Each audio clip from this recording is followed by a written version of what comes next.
Tin Jubilee mang thầy tu ra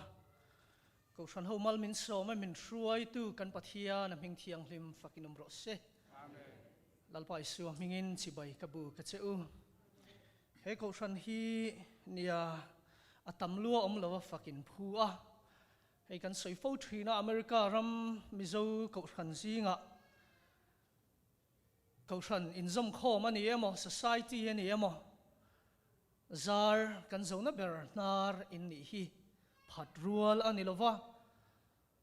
soitam sen chi po anin ka hrelowa soizel a tha in ka hria he ko than malak na kal tlang hian America ko than te America society mizo society hian ma kan son tak seta chumi chu pathian po hian a hai lovani ko than rong bol na hi biakin chunga ni mai sela chuan mi tharual thu kanin Sri Lanka mi fel rual thu kanin Sri Lanka ma se ko than rong bol na chu biakin chung pon lama peng chuak tura ko te kan nia wangin MCI huang chung mai ni lovin apona ko than in zom khom na te ko than in zom khom na mai ni lovin society ya khotlanga rongin bol hi in chuan oma hei hi pathian in ko than te rong bol na turata na min du sakani ti in thria hi ko than om tak in ni ti kha kan soi lang kher du ani hei vana hian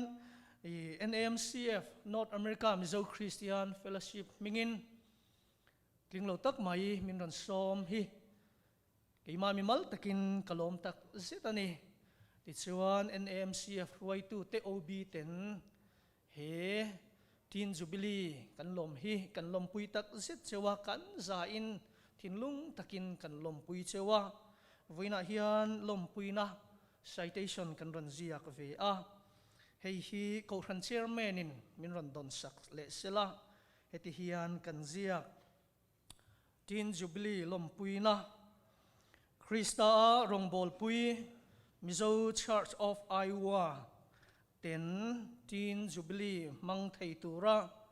pathian mal som na le kai hruai na ro pui tak mai in chang hi North America Mizo Christian Fellowship chuan thinlung le ti tak zetin kan lom pui a cheu in rong bol na kong tin renga lalpan mal som zel cheu ro se chairman ming a oma secretary Reverend Van Lal ringa ming a om bok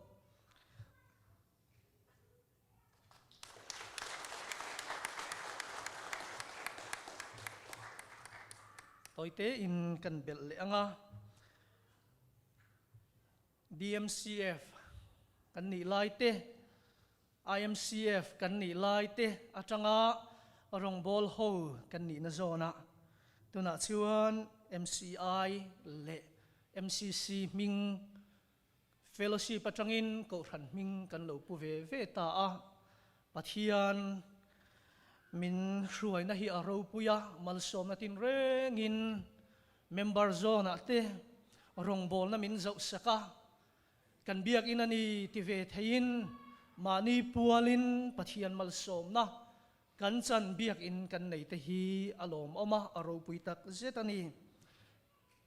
IMCF lo ni ve to thin MCC ten he Tin Jubilee in lom thei hi kan lom pui tak zet cheu ni ti kha kan soi non le du boke hei ko than hi tui mal afar khomin tui fin ria te mo lilian deuh mai dil asiam ang hi kan ni a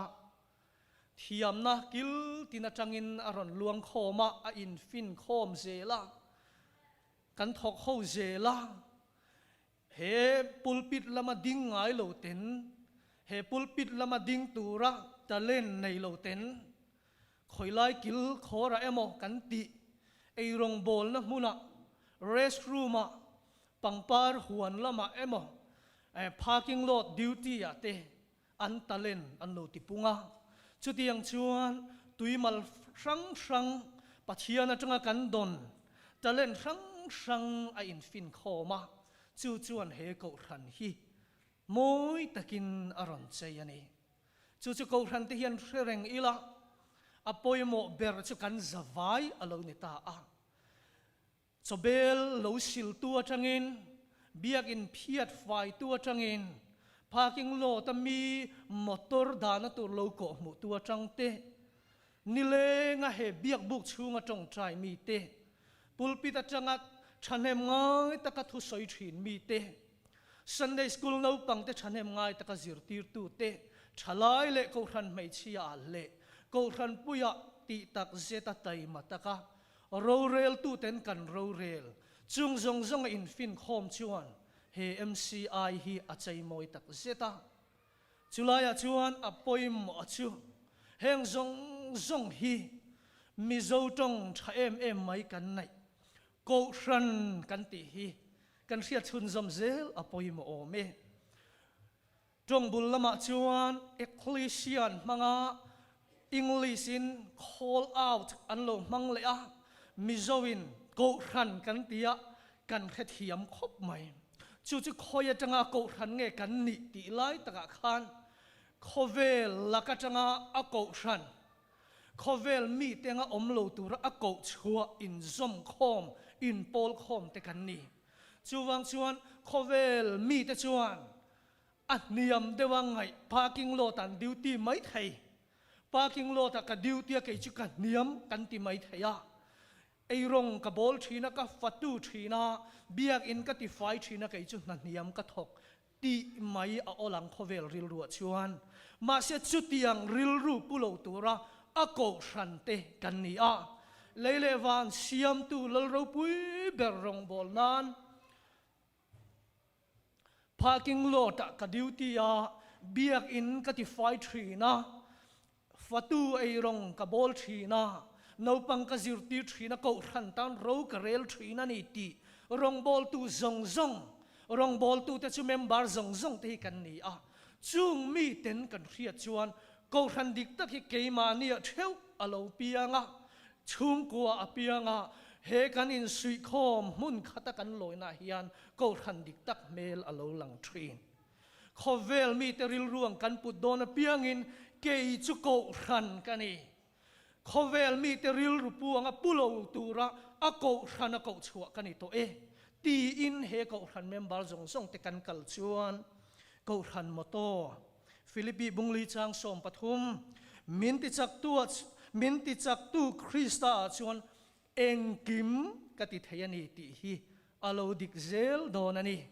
min ti chak tu awang chawin engkim kan ti thei engkim ti thei tu zom le apeng kan ni fo apoi moang